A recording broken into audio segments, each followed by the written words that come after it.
Per a som valencians, l'educació és fonamental i en este món global en el que vivim, els xiquets valencians necessiten aprendre l'anglès perfectament. Per això nosaltres estem promovent un model d'educació trilingüe en el que l'anglès se pugui aprendre però d'una manera oral. Volem que l'educació en anglès siga preferencialment per professors anglòfons. En aquests moments, l'educació que se fa en anglès en València i en l'autonomia valenciana és una educació de llibre.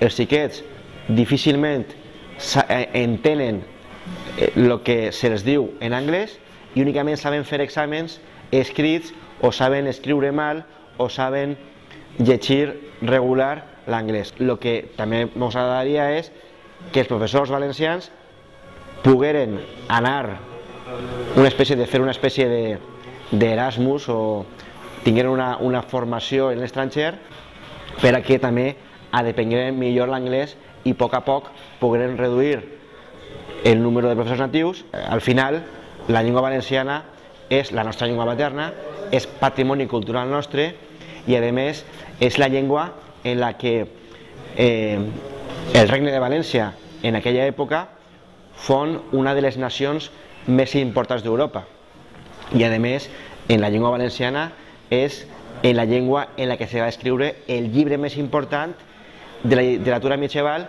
que va ser el Tirant lo Blanc, del que, per exemple, Cervantes va dir que era el millor llibre del món i a més era el llibre de capçalera de reis per tota Europa. A més, aprenent valencià és més fàcil parlar francès, parlar italià, i per això volem que a les escoles s'ensenyi valencià. Volem que s'ensenyi valencià en les normes del Puig o les normes de la Real Acadèmia de Cultura Valenciana. Crec que és un error, i és un error que hem tingut durant ja 32 anys, i és un problema molt important que tenim ara mateix en les escoles, és que l'educació de la llengua valenciana no ha sigut valenciana, ha sigut més un híbrid català-valencià. Empenyar-nos en que els xiquets aprenguen un híbrid català-valencià és un error i és tirar els diners i perdre hores i hores lectives. Hem de tornar a ensenyar, com ja se va fer de 1981 a 1983, quan va ser consellera Empar Cabanes, la verdadera llengua valenciana.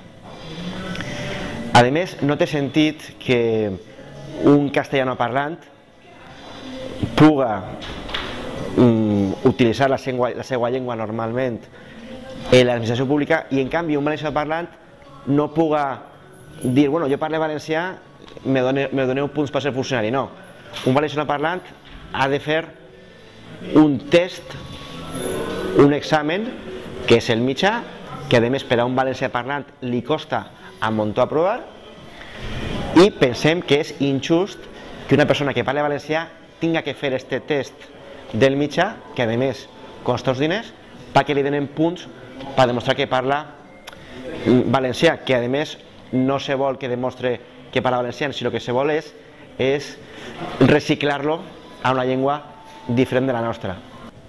L'economia és fonamental, però la cultura també.